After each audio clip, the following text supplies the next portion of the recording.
السلام عليكم. السلام عليكم. وعليكم السلام ورحمة الله وبركاته. الله يرضى عليك يا شيخ ويوسع عليك يا رب. وعليك وعلى السامعين والسامعات جميعا يا رب. تفضل يا شيخ، أنا عايز أكلمك في مسألة يعني خربت بيوت ناس كتير جدا. سلم يا رب. تفضل. الله يرضى عليك. يعني الخلع دلوقتي، الخلع مسألة الخلع مالي ماشي اللي هي في سنة 2000. والله أعلم يعني. الخلع اللي بيحصل هنا ده لا يوافق لا شرع ولا قانون. لا عفوا اقول لك انا، طب اسمع اتكلم واسيب حضرتك ترد. اتفضل. دلوقتي حتى الكور ربنا سبحانه وتعالى قال فإن كرهتموهن، ما قالش فطلقوهن، قال فعسى ان تكرهوا شيئا ويجعل الله خيرا كثيرا. لا عفوا يعني هي التي بس اصبر لا تقلب الموازين. الآن باختصار شديد زوجتك كرهتك، حلو. زوجتك تكرهك ولا تحب المعيشة معك. جميل. هل تجبرها على المعيشة معك؟ وقالت لك يا أخي أنت رجل طيب ورجل فاضل لكني لا أحبك، خذ صداقك وفكني منك. هل تقول لها لزاما أن تبقي معي؟ جميل. طب ترفع خلع ولا ترفع طلاق للضلال؟ لا هي ترفع، هي لا تريد أن تظلمك. هي في حاجة يا شيخ بس أقولها. النبي صلى الله عليه وسلم مش هو اللي طلق، النبي صلى الله عليه وسلم كل القضاء مش كده؟ افهم يا أخي افهم. إنما النبي جاب جوزها عشان يوافق على الطلاق. لا بس عفوا، النبي عليه السلام جاب جوزها، سألها سؤالا: أتردين عليه حديقته؟ قالت نعم. قالت نعم. قال فأمره ففرقها. حلو. فهي بتقول لك الآن يا أخي أنا لا أحبك يا أخي، أنت تكبرنا على المعيشة، لا أحبك، خذ مهرك وأنت استمتعت بي، ومع ذلك خذ مهرك وفكني منك لا أريدك. طب كده احنا أنت مخالف لحديث الرسول. أنت كده عملت فرق بين الخلع والطلاق وكده طبقة رابعة. يعني الشيخ ابن حسين في شرح الممتع لما عدى الطلاق قال لك الطلاق مرتين وبعدين ذكر الخلع بعدين فاهم.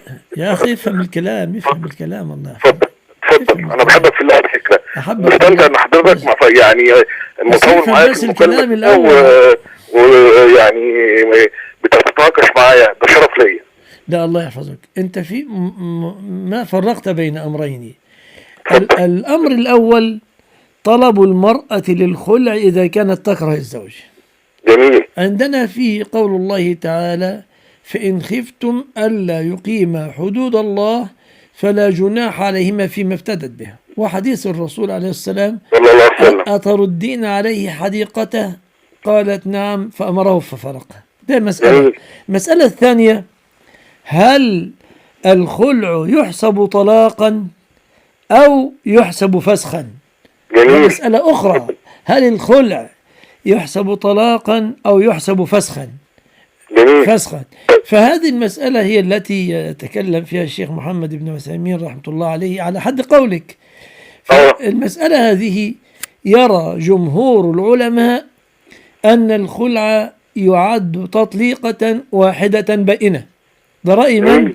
الجمهور. في عثمان رضي الله عنه وابن عباس رضي الله عنهما يريان أن الخلع فسخ لا يحسب تطليق. فدي مسألة أخرى غير مسألة طلب المرأة للخلع. طيب ماشي. دي خربت بيوت ناس كتير جدا. أنا آسف وحضرتك طبعا يعني مالنا في الفتوى وكده، ودي خربت بيوت وأطفال. لا يا حبيبي بس إيه اللي خربت؟ بس يفهم إيه اللي خربت. قول عليه الصلاة والسلام. عليه أفضل الصلاة والسلام. يعني ربنا أصل الكلام ده يا شيخ بيخلي في الآية قال فإن كرهتموهن، يعني الأمر وصل للكره أهو، ما قالش فطلقوهن. يا أخي من ناحية الرجل يا أخي يفتح حتى بين العبد وربه. يا حبيبي افهم الكلام بس. في الطلاق يكون من قبل المرء، من قبل الزوج. الله يفتح عليك. والخلع يكون من قبل المرأة. ماشي. بس بيبقى الآية فيها المثنى كذا حاجة. فإن خفتم ألا يكون حدود الله يعني الآية. أكمل الآية. فلا جناح عليهما عليه بس يفهم الكلام بس. الله فلا جناح عليهما فيما افتدت به. لا جناح عليك يا زوج إذا أخذت منها المهر، ولا جناح عليك يا زوجة إذا أعطيتي المهر. بس غريب أمرك. أنبه على حديثين ضعيفين في مسائل الخلع. الحديث الأول حديث أيما امرأة سألت زوجها الطلاق من غير ما بأس فحرام عليها رائحة الجنة.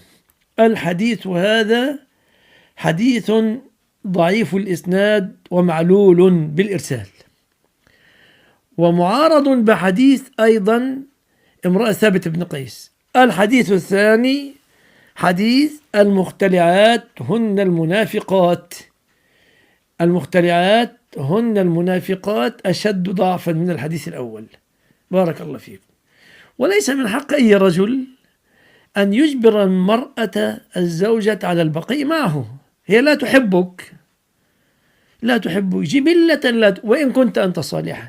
وأكرر أن امرأة ثابت ابن قيس ابن شماس. ثابت ابن قيس من هو؟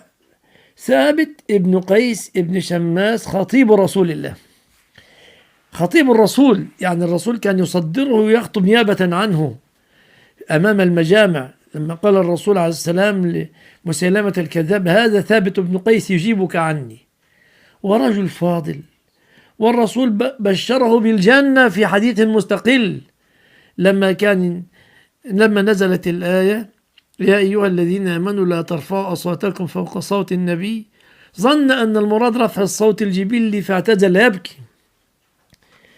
فأرسل الرسول إليه لما قالوا له: إنه يا رسول الله يقول حبط عمل أبعد أنه من أهل النار. فقال: بل هو من أهل الجنة.